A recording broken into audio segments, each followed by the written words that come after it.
এমন ঝাল ঝাল আর এমন টেস্টি আর লোভনীয় ভর্তা হলে যার মুখে রুচি নেই সেও একদম অনায়াসে 1 প্লেট ভাত খেয়ে উঠতে পারবে। আসসালামু আলাইকুম। সো হে হ্যালো এভরিওয়ান, কি অবস্থা সবার? কয়েকদিন ধরে একদম শরীরটা বেশি একটা ভালো যাচ্ছে না, মুখে একদম রুচি নেই বললেই চলে। খাওয়া দাওয়া একদমই ভালো লাগে না, ভাত তো একদমই টোটালি মন চায় না। তো ভাবলাম যে কিছু একটা করি যাতে অন্তত কয়েকটা ভাত খেতে পারি। ভাত না খেলে কিন্তু শরীরটা আরো খারাপ লাগে, যেহেতু কয়েকদিন হালকা হালকা গরম পড়তেছে আজকে 3-4 দিন। আপনারা সবাই খেয়াল করতে পারতেছেন কিনা জানি না, এই গরমে ঠান্ডায় শরীরটা আরো বেশি খারাপ হয়ে যাচ্ছে। তো সেই জন্যই ভাবলাম যে একটা ঝাল ঝাল ভর্তা বানাই। চিন্তা করতে করতে মনে পড়লো যে সকালবেলা রান্নার সময় অর্ধেক বেগুন রেখে দিয়েছিলাম, সব পরে যাতে কিছু একটা বানিয়ে খেতে পারি।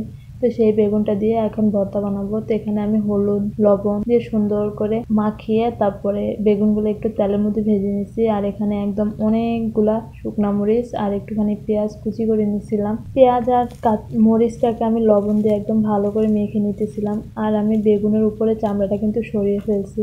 তো এখানে এটা যখন ভাঙতেছিলাম আমার এত পরিমাণে কাশ আসতেছিল, আমি কাশতে কাশতে একদম পরে ভিডিওটা একটু অফ করতে হয়েছিল। তো এই তো এখানে আমার এটা একদমই গরম ছিল বেগুনটা, তাই আমি অনেক আস্তে আস্তে ভর্তাটা বানাইতে হইতেছিল। আমার হাতের দিকে যদি খেয়াল করেন আমি কিন্তু একটু পর পর হাতটা সরাইতেছিলাম। অবশ্যই বেগুনটা পুরো ভর্তা বানানো যায়, কিন্তু আমার কাছে ওই রকমের থেকে এরকম একটু বেশি ভালো লাগে। তো এই তো এখানে আমার ভর্তা বানানো হয়ে গেছে। আমার হাজব্যান্ড তো ভাত নিয়ে বসে আছে, আমি তাকে একটু ভর্তাও দিব না। ভাই আগে নিজে খায়া বাঁচে, তারপরে তার চিন্তা। আগে নিজের চিন্তা, কারো চিন্তা করার টাইম নাই।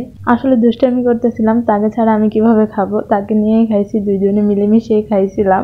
তো এখানে আমি আবার ভর্তা দিয়ে একদম মাখিয়ে মাখিয়ে ভাত খেতে পারছি অনেকখানে। ভর্তাটা হওয়াতে আমি মনে হয় একটু পেট ভরে ভাত খেতে পারছি। তো আজকের ভিডিওটা এ পর্যন্তই, দেখা হবে নেক্সট কোনো ভিডিওতে। ততক্ষণ পর্যন্ত ভালো থাকবেন, সুস্থ থাকবেন।